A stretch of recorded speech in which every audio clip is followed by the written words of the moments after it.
Discover is a learning and teaching tool for informal carers. So you're an informal carer, you log on to Discover, and it gives you the opportunity to become familiar with digital technology, in particular the internet, in an accessible way that you wouldn't get if you just went straight into Google. If you went straight into pretty much any other website, you'd have a great deal more confusion from other websites than you would in Discover. So our main aim, I suppose, is to reduce the complexity of the internet and make it more accessible to those that have never really used it before. So,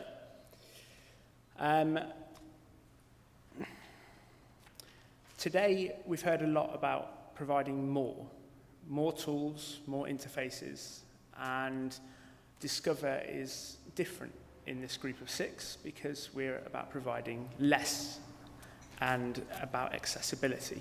And that need was certainly reinforced within the group. It was certainly reinforced that actually the need to have a very, very simplistic and accessible version of the internet for informal carers is there and is a gap that's worth filling.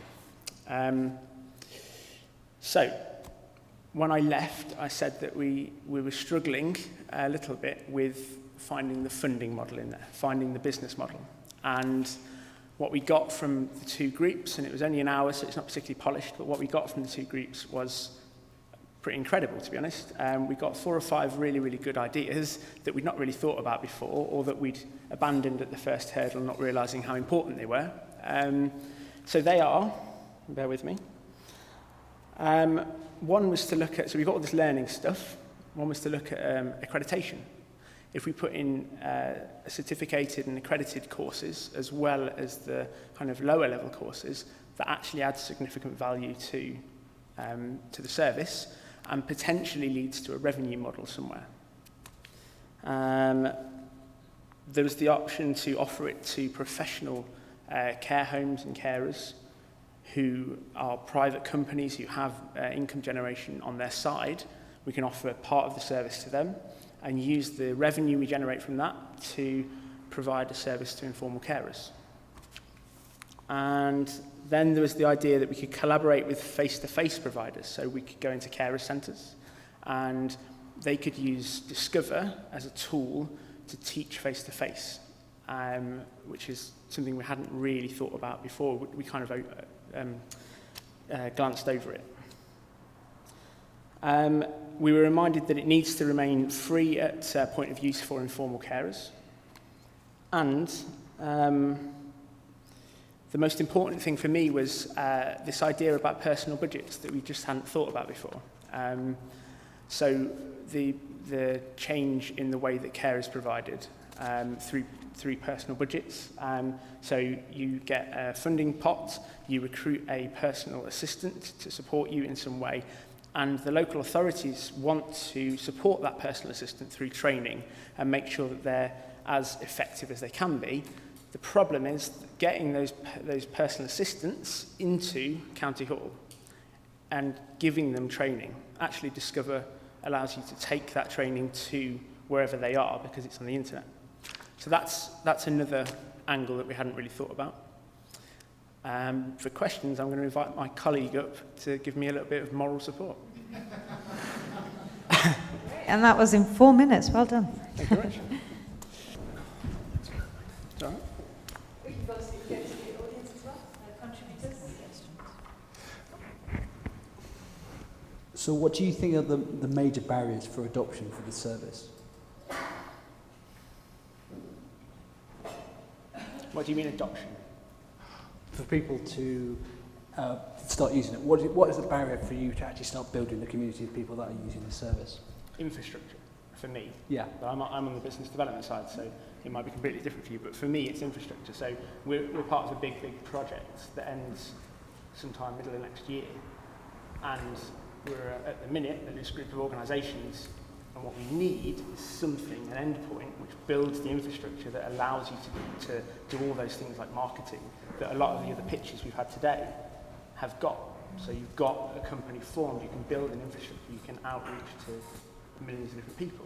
Whereas for us, loose at the minute, loosely formed at the minute, so we've not got the infrastructure. Is there anything else? Yeah, I think this is a digital project, so it provides a digital service, and one of the affordances you associate with digital normally is scalability and widespread access. The problem with this project, the challenge, is the target audience. So the target audience are informal carers, and the reason this project has been born is because that group of people are often digitally excluded. So the challenge is getting those people to engage in a digital service, whatever that service does, which kind of rules out immediate scalability, because actually what you have to do is engage with people on a face-to-face level initially, and that's what we found with our pilot activities. You know, we had grand plans about launching this web service, and actually just getting these informal carers who were just struggling often on a day-to-day basis to come and engage was very difficult unless we did it face-to-face. That's our biggest challenge initially, is to get an initial kind of momentum growing of carers. Can I ask a question that builds on that? There's I did some work a while back with Deloitte where they were looking at the platform called Parasport, and it was they put a lot of information online to help people with disabilities access community sport locally. And one of the big lessons that I think has been taken from their process, and there's a lot of good stuff that's obviously happened too, is that it's all well and good putting information on a website or information online, but to actually turn information to knowledge and then knowledge into action is a really difficult process. And actually the bit you're doing is with a really tough audience as well. When talked about the kind of barrier to adoption, it struck me when listening to you is that actually you need people physically in the communities, an army of people doing stuff. Is that right? And if so, who are these people that do this? How do you actually get them to come to you and go on that journey? Well, I think you're right. I think however this is deployed, one element of that deployment, if you like, is face-to-face through workshops. And there are some brilliant models in Holland where that's worked really well in the kind of digital literacy space.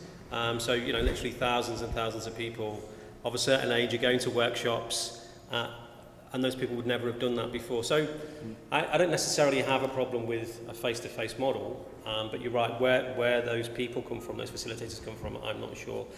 The other model, potentially, is we look at the formal care sector.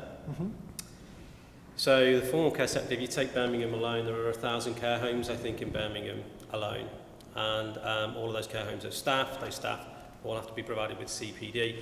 This platform is built using technology that's designed to be a learning and teaching environment. So one idea is that we ingest formal learning and teaching resources, provide that service to those care homes, for example, and then we exploit what we think will become an incredibly important partnership in the next few years, which is the partnership between formal carers, informal carers, and residents of care homes or people who are being cared for in a domiciliary way by formal and informal care.